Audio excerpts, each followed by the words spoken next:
இன்னும் இந்த 10 நிமிஷத்துக்கு இந்த ரூம் மட்டும் வெளில போகக்கூடாது கடவுளே. நானே இன்னும் ரிசல்ட்டு பார்க்கல, இதுங்க வேறு ரிசல்ட்டை பார்க்க காலையிலே வந்துடுச்சுங்க. சரி நம்ம ரிசல்ட்டை பார்ப்போம். பாஸ் ஆகிட்டேன். மணி ஆயிடுச்சா? ரித்திகாவுக்கு ஃபோன் பண்ணி ரிசல்ட்டை கேட்போம். என்ன ஃபோன் வருது? இருங்க என் ரிசல்ட்டு தானே. எனக்கு நீ கிட்ட பேசவே பாஸ் ஆஃப் எல்லாம் தெரிஞ்சுக்கணுமா? 200 ருபீஸ்.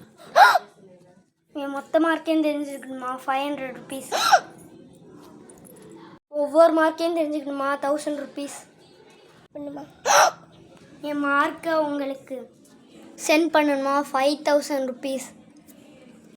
அடுத்து என்ன படிக்க போகிறேன்னு தெரிஞ்சுக்கணுமா? 10,000 ருபீஸ்.